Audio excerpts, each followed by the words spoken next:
पाकिस्तान मुस्लिम league Nawaz के senior रहनुमा राना सनाउल्लाह ने कहा है कि 20 नवंबर के बाद हालात तब्दील हुए या नहीं, इस पर ताहाल सवालिया निशान है। उनका कहना था कि इस मामले पर मुख्तलिफ आरा हैं, लेकिन अगर हालात तब्दील हुए हैं तो इसका भी आने वाले दिनों में पता चल जाएगा। जियो न्यूज पर शाहजेब खानजादा से बात करते हुए पंजाब के साबिक वजीर कानून का कहना था कि अपोजिशन किसी कीमत पर भी इलेक्ट्रॉनिक वोटिंग मशीन के जरिए इंतखाबात नहीं होने देगी।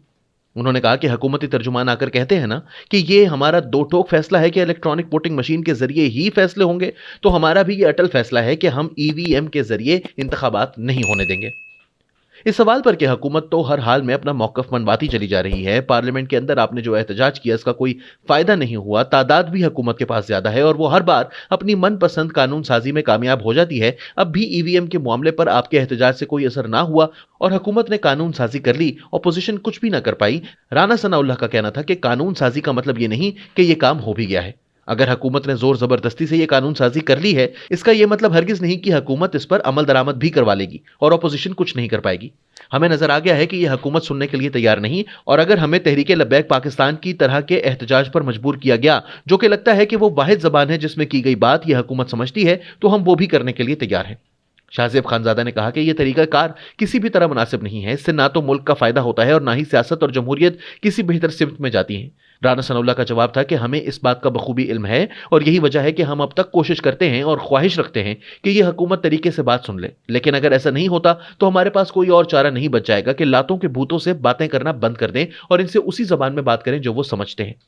इस मौका पर इनसे सवाल हुआ कि इस शदीद एहतजाज और पार्लियामानी सियासत में बिल्कुल खामोशी से बैठने के दरमियान भी बहुत से रास्ते हैं। मिसाल के तौर पर आप हुकूमत के इत्तेहादियों से बात करने की कोशिश कर सकते हैं, लेकिन आप नहीं करते। सीनियर मुस्लिम लीगी रहनुमा का कहना था कि यह सब काम अपोजिशन कर रही है और करके देख चुकी है। उन्होंने कहा कि इत्तेहादियों ने हमसे कहा था कि अब चाहे हमें फोन करके कहा जाए कि हुकूमत का साथ दिया जाए तो भी हम नहीं देंगे। इसके अलावा 23 हुकूमती जमात के अपने अरकान ने कहा कि वो हुकूमत का साथ नहीं देंगे, लेकिन फिर इनको जब फोन कॉल्स आना शुरू हो गई और इनको कहा गया कि अगर इज्जत से जाना चाहते हैं तो गाड़ी भेज देते हैं, वरना दूसरे तरीके भी इख्तियार किए जा सकते हैं, तो लामहला इनको जाना ही पड़ा।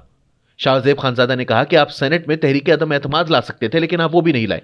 राना सनाउल्लाह का जवाब था कि आप शायद जो बात मैं कर रहा हूं उस बात को ज्यादा खोलना नहीं चाहते, क्योंकि मैं आपको वाज़ेह अल्फाज में बता रहा हूं कि लोगों को जबरदस्ती मुश्तरका इजलास में बुलाया गया। अगर यह काम रोक दिया जाए तो सेनेट में तहरीके अदम एतमाद कल सुबह आ सकती है, लेकिन जब हम देख रहे हैं कि किस तरह हुकूमत के नंबर्स पूरे करवाए जा रहे हैं तो हमें नजर नहीं आता कि फिर सेनेट में तहरीके अदम एतमाद लाने का क्या फायदा होगा। ये वो मौका था जब शाहजेब खानजादा भी राना सनाउल्लाह के अल्फाज में बात को खोलने पर आमादा हुए और इन्हें याद दिलाया कि यह सब कुछ 20 नवंबर से पहले हुआ था और 20 नवंबर के बाद तो मामलात बदल गए हैं। इस पर राना सनाउल्लाह खासे जुज़बुज़ होते नजर आए और कुछ वाज़ेह जवाब देने से कतराते हुए बोले कि वो 20 नवंबर भी देखें, 20 नवंबर से पहले या 20 नवंबर के बाद। बहरहाल इस पर एक सवालिया निशान है, हर बंदे की अपनी राय है, लेकिन चलें यह भी देख लिया जाएगा 20 नवंबर के बाद अगर कोई सूरत हाल तब्दील हुई है तो इसका भी आने वाले दिनों में अंदाजा हो जाएगा।